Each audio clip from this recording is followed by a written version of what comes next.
5 things that will help you pick the ideal architect. Number 1, give each one that you're getting a tender of a detailed scope. Include as many pictures as you can to communicate the end product of what you desire.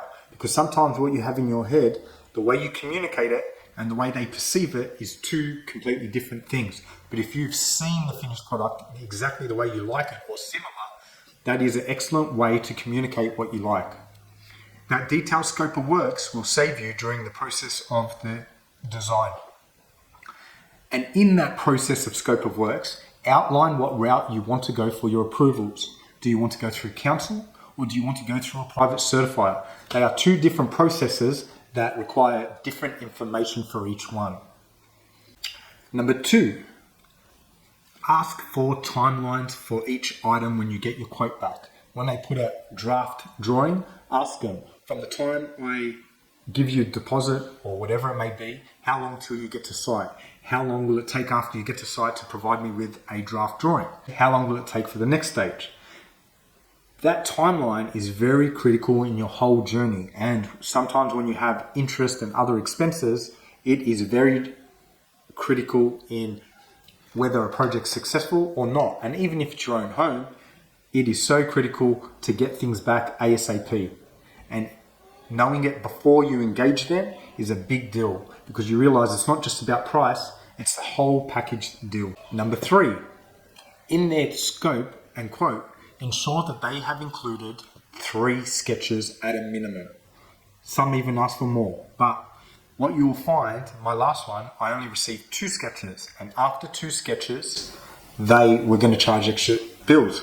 We exceeded 2 sketches, but even though the first one I felt was rubbish and basic and had no architectural elements to it, if you don't have, and then after the second one we started to get somewhere, and we required the third one, they will charge you for it. So try and get it included from the very beginning, or if you find after you've received your price, see if they can throw it in as instead of a discount or however else, but just try and get it included, because it is important and you will utilize that third sketch. Now this one's back on you. As soon as you receive any of the items, architectural designs and processes like that can drag on so much. Most of it is not on you, but in some cases when you're so busy with your normal life and things going around and family and work and sports and everything else, you may receive something, but when you don't treat it as a matter of urgency, your response time to give it back to them takes so long. Try your absolute best to give them exactly what they need. As soon as you receive it, prioritize the review of it in detail and try and get it back to them the next day or the day after at the latest. Or if you receive on a Friday, try and have it back to them by Monday, ready to go. So you are not affecting your timeline, because a lot of the timelines can be affected internally on your part. So make sure you are ready. And lastly, see that they are experienced with the tasks you are asking them. If you are trying to get a luxury home or a beach home, make sure that they have experience with that style of home, because you will find some architects specialize with different types of home architectural designs.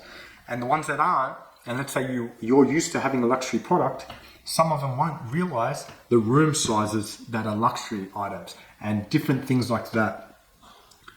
And this is a bonus one. Just be very involved and make it very clear. When you're given responses back to the architects, spell it out. I generally like to screenshot the screen and I point at things and I write. So my communication methods are very clear, and that can help save time. So looking at costs, I just had a minor addition and extension to my house towards the Central Coast. It was a 2-bedroom home with 2 living areas, but I ended up doubling the size of the home.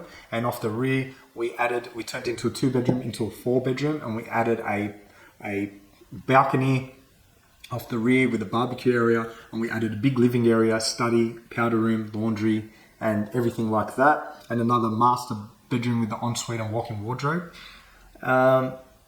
And all that associated works, I think, came to, so the DA was approximately, just architectural works was approximately $8,000 to $9,000. And then my CC came to around $5,500. That's not including basics, engineering, council fees, survey cost, 10.7 certificates, and all the other associated works. That is just the architect. So just to give you a reference, it's probably on the higher side, but I got more of a reputable architect involved. So hope this helps make a decision on your architect.